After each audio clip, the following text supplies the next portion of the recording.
Imagine कीजिए आपके पास 1 लाख रुपए इन्वेस्ट करने के लिए मिलते हैं। आप उसे म्यूचुअल फंड में इन्वेस्ट करना चाहते हैं। आप ऐसे में क्या करेंगे? क्या आप उसे एक लमसम इन्वेस्ट कर देंगे या इसको ब्रेक करके कुछ महीनों के डिफरेंसेस में डालेंगे? व्हाट इफ लमसम इन्वेस्ट किया और उसके बाद मार्केट गिर गया, या फिर इसको ब्रेक करके इन्वेस्ट किया और मार्केट ऊपर चला गया? अगर ब्रेक ही करना है तो इसको 3 पार्ट में डिवाइड करें, 5 में या 10 पार्ट में डिवाइड करें। ऐसे बहुत सारे सवाल हमें परेशान करते रहते हैं। तो ऐसे में एंड में हम ये डिसाइड करते हैं कि एक अच्छा सा म्यूचुअल फंड ढूंढते हैं और बिना सोचे उसके अंदर एक ही बार में इन्वेस्ट कर देते हैं और फिर एक्सपेक्ट करते हैं कि लॉन्ग टर्म में मोस्टली प्रॉफिट हो ही जाएगा, क्योंकि लॉन्ग टर्म में तो मार्केट ऊपर ही जाता है। हम सभी अक्सर इस सवाल के साथ स्ट्रगल कर रहे होते हैं। आई विश कि हमारी इन्वेस्टिंग जर्नी इतनी सिंपल होती कि हम सारा इन्वेस्टमेंट SIP के फॉर्म में कर पाते। अनफॉर्चुनेटली लाइफ में बहुत सारी अनएक्सपेक्टेड चीजें होती हैं, कई बार पॉजिटिव भी, जहां पर कि आपको एक एनुअल बोनस मिला, या फिर एक फिक्स डिपॉजिट मैच्योर हो गया,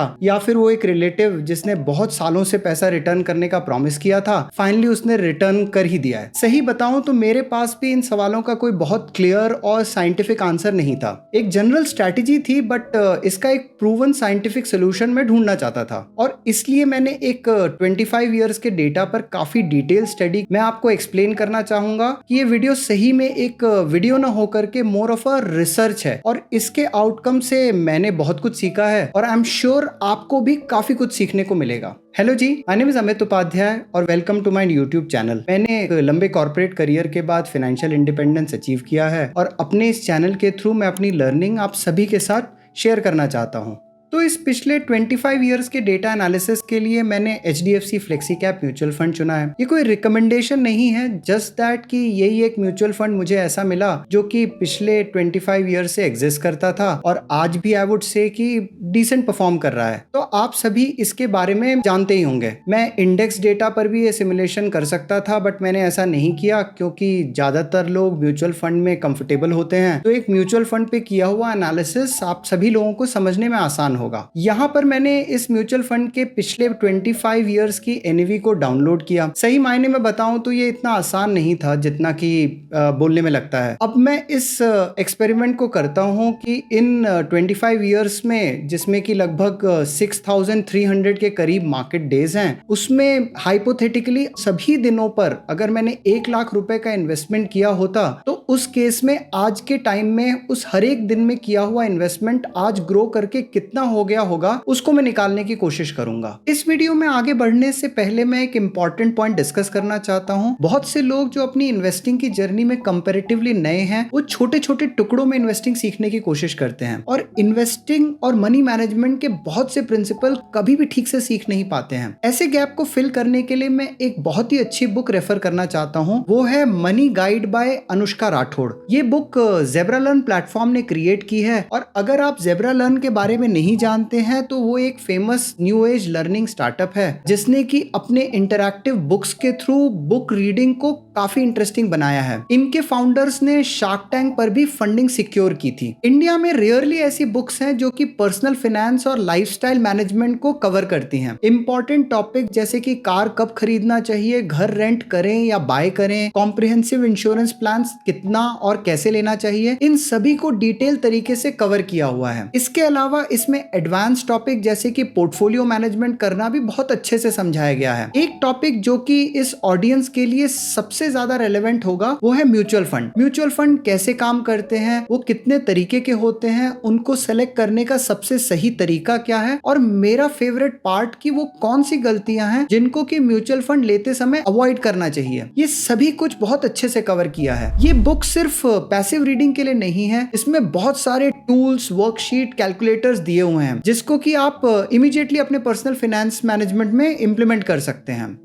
अगर आप पर्सनल फाइनेंस को विजुअली इंटरैक्टिव तरीके से सीखना चाहते हैं तो ये बुक हाईली रिकमेंडेड है। इवन इफ मुझे इन्वेस्टिंग का 20 इयर्स से ज्यादा का एक्सपीरियंस है, बट फिर भी इस बुक को पढ़ने में मुझे काफी मजा आया। अगर आप भी इस बुक को खरीदना चाहते हैं तो मेरे डिस्क्रिप्शन में दिए हुए लिंक से इसे खरीद सकते हैं, और अगर आपने मेरा कूपन कोड इस्तेमाल किया तो आपको 20% का एक्सक्लूसिव डिस्काउंट भी मिलेगा। तो इसी के साथ हम अपने मेन टॉपिक में आगे बढ़ते हैं। तो जैसा कि आप देख सकते हैं, यहाँ पर मैंने हर एक दिन पर 1 लाख रुपए इन्वेस्टमेंट का सिमुलेशन किया है। अगर मैंने ये 3 जनवरी 2000 को ये पैसे इन्वेस्ट किए होते जहां पर कि एनएवी 24.91 की थी, तो आज के टाइम में वो पैसा बढ़कर के 79 लाख से भी ऊपर हो गया था। तो ये almost close to around 80 times gain हो गया है। बट इंटरेस्टिंगली यहाँ पर मैंने अगर इसको 6 बैचेस के अंदर अगर मैंने इसे ब्रेक किया और फिर 1 महीने के इंटरवल पे सिमुलेट करने की कोशिश की, तो वो लगभग 84 लाख्स हो चुकी होगी।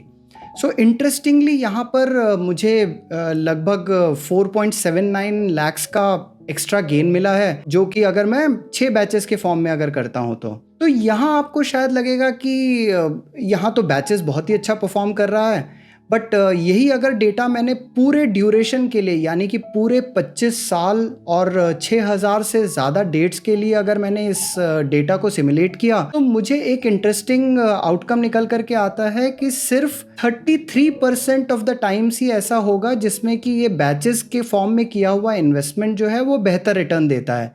अदरवाइज लगभग 66% ऑफ द टाइम्स जो है वो लमसम इन्वेस्टमेंट जो है वो बेहतर रिटर्न देता है। थोड़ा सा सरप्राइजिंग है बट आई गेस काफ़ी वैलिड भी है, क्योंकि over the period of time market ऊपर ही गया था। सो इसलिए पिछले 25 सालों में लमसम के केसेस में रिजल्ट्स ज़्यादा अच्छे मिले हैं। सिर्फ इसके बेसिस पे ये एनालिसिस नहीं कर सकते, इसमें थोड़ा सा डीपर एनालिसिस करने की ज़रूरत है। और यहाँ पर मैंने इस डेटा को एक चार्ट के फॉर्म में प्लॉट किया है। ये थोड़ा सा कॉम्प्लिकेटेड लगेगा बट इसको समझने की कोशिश करते हैं। ये जो रेड लाइन आपको दिखाई दे रही है वो ये बता रही है किस तरह से इसकी एनएवी इंक्रीज हो रही है। इसका मतलब ये है कि मार्केट किस तरह से परफॉर्म कर रहा है।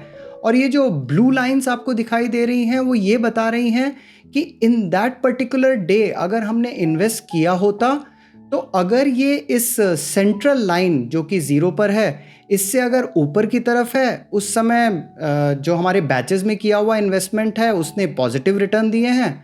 और अगर ये लाइन नीचे की तरफ जाती है, इसका मतलब ये है कि इन डेट्स के अंदर हमारा लमसम किया हुआ इन्वेस्टमेंट जो है वो बेहतर परफॉर्म करेगा, बैचेस के अंदर हमें नुकसान हुआ है। तो अगर इसको पहले नज़र में तो ये थोड़ा सा कॉम्प्लिकेटेड लगेगा, बट अगर इसको थोड़ा सा डिटेल में देखते हैं तो हमें समझ में आएगा कि स्पेसिफिक डेज, जैसे कि ये 2008 एंड 2009 के पीरियड के अंदर जब मार्केट गिरा था, उस पीरियड के अंदर बैचेस वाला जो मोड था उसने काफ़ी बेहतर परफॉर्म किया, close to around 40% better return दिए हैं। वहीं अगर जब मार्केट रिकवर करने लगा उस समय के ड्यूरेशन के अंदर हम देखते हैं तो ये बैचेस वाला मोड जो है वो बहुत ज़्यादा पॉजिटिव रिटर्न नहीं दे रहा है। वहाँ पर मोस्टली लमसम रिटर्न्स जो हैं वो ज़्यादा बेहतर रिजल्ट्स दे रहे हैं। सेम वे अगर हम 2020 के ये कोविड क्राइसिस के टाइम में हम देखते हैं तो similar kind of a situation हमें दिखाई देती है कि जब मार्केट बहुत तेज़ी से 2020 के बिगनिंग में गिरना शुरू हुआ,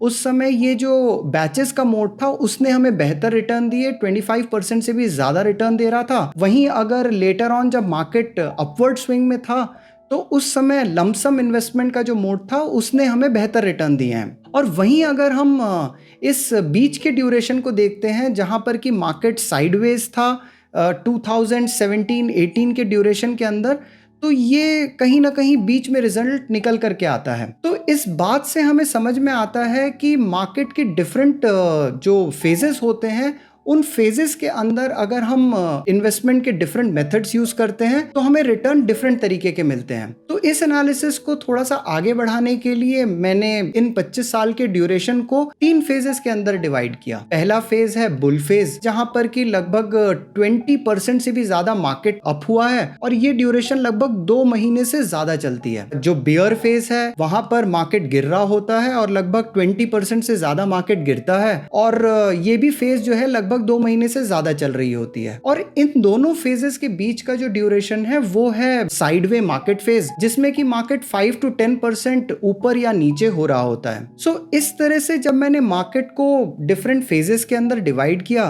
तो मुझे ऐसे 25 साल के अंदर लगभग 25 फेजेस मिले हैं, जिसमें कि मार्केट आइदर बुल फेज में था, बेयर फेज में था या साइडवे फेजेस में था। और अब मैंने इसके बाद इस डेटा को अपने सिमुलेशन के अंदर इनकॉर्पोरेट किया और मार्केट के फेजेस को भी इसमें अकाउंट करना शुरू किया कि अगर उन दिनों पर कौन सा फेज था उसके अकॉर्डिंगली मुझे रिटर्न कैसे मिला। और यही सिमुलेशन अगर मैं करता हूँ तो मुझे इंटरेस्टिंग आउटकम निकल करके आता है, जहां पर कि बेयर फेज के अंदर ये जो बैचेस का मोड था वो 70% ऑफ द टाइम्स बेहतर रिटर्न देता है। वहीं अगर बुल फेज में हम देखेंगे तो जैसा हम पहले भी देख रहे थे, उस फेज के अंदर ओनली 19% ऑफ द टाइम ये मेथड जो है वो बेहतर होता है। अदरवाइज जो लमसम किसी एक दिन के अंदर किया हुआ investment 80% of the time better return देता है। बट वही अगर हम साइडवेज मार्केट के टाइम में देखते हैं तो यहाँ पर थोड़ा सा हमें इंटरेस्टिंग डेटा निकलना शुरू हो जाता है। हम देख सकते हैं कि यहाँ पर 55% ऑफ द टाइम्स जो है वो बैचेस वाला मोड बेहतर रिटर्न दे पा रहा है, और वहीं पर 44% ऑफ द टाइम ही सिर्फ लमसम वाला मेथड जो है वो बेटर रिटर्न देता है। अगर हम पिछले 25 साल के डेटा को देखते हैं तो हमें दिखेगा कि 67% ऑफ द टाइम्स या उतने दिनों तक बुल फेज रहा, 18% of the time bear phase रहा और 14% ऑफ द टाइम साइडवेज रहा। Just because of the reason कि बुल फेज ज्यादा रहा है, दैट इज द रीजन अगर पूरे 25 साल के डेटा को हम लोग कलेक्टिवली देखते हैं तो यहाँ पर जो है लमसम मेथड बेटर दिखाई दे रहा है। बट हम सिर्फ इस एजम्पशन के बेसिस पे नहीं रह सकते हैं, हम अपनी प्रोबेबिलिटी बढ़ाना चाहते हैं जिससे कि जब भी हम इन्वेस्ट करें उस समय हमारा इन्वेस्टमेंट बेस्ट से बेस्ट रिटर्न दे पाए। सो इसलिए उन फेजेस के अकॉर्डिंगली इन्वेस्ट करना बेहतर होगा। बट यहाँ मैं एक इम्पॉर्टेंट पॉइंट रेज करना चाहूंगा कि हमने ऐसा एज्यूम किया है कि ये जो हम 6 बैचेस के में जो हम अपना पैसा डिवाइड कर रहे हैं, 6 बैच मतलब कि 6 महीने के ड्यूरेशन में, क्योंकि हम ये इन्वेस्टमेंट एक मंथ के गैप पर कर रहे हैं, तो इस बेसिस पर अगर हम देखते हैं तो हम ये सोच रहे हैं कि ये पैसा वैसे ही पड़े रहने वाला है, इसमें हम किसी भी तरीके का रिटर्न नहीं ले पा रहे हैं। सो इसीलिए मैंने यहाँ पर इंटरेस्ट रेट जो है वो 0 काउंट की थी। अगर हम इसी सिचुएशन को थोड़ा सा बदल देते हैं और हम ये अज्यूम करते हैं कि इस पीरियड के अंदर जब हमारा पैसा इन बैचेस के अंदर पड़ा था उस पे भी अगर हमें कुछ रिटर्न मिलता है तो क्या होगा, और अगर मैंने यहाँ पर ये एजम्पशन 7% रिटर्न काउंट किया है, यहाँ 7% स्पेसिफिकली मैंने इसलिए काउंट किया है कि अगर आप सेविंग्स बैंक अकाउंट में न रख करके कुछ अच्छी एफडीज चुनते हैं या फिर आप कुछ अच्छे डेट या लिक्विड फंड्स के अंदर इन्वेस्ट करते हैं या फिर कुछ गवर्नमेंट बॉन्ड्स या सिक्योरिटीज के अंदर इन्वेस्ट करते हैं, और बहुत सारे बॉन्ड प्लेटफॉर्म है उनके थ्रू भी आप ये कर सकते हैं, आप इसके थ्रू कहीं भी 6% से लेकर के 8% के बीच में रिटर्न इजीली अचीव कर सकते हैं। तो यहाँ पर मैंने इसीलिए 7% रिटर्न काउंट किया है क्योंकि वो मिलना थोड़ा सा कंपैरेटिवली आसान है। अगर हम उस बेसिस पे इस सिमुलेशन को देखते हैं तो हमें थोड़े से इंटरेस्टिंग रिजल्ट्स मिलेंगे और हम क्लियरली देख सकते हैं कि ये डेटा अभी थोड़ा सा पॉजिटिवली लमसम इन्वेस्टमेंट के अगेंस्ट और बैचेस के फेवर में आने लगा है। तो यहाँ पर अगर हम देखेंगे तो बेयर फेज के अंदर थोड़ा सा रिजल्ट और इम्प्रूव हो गया।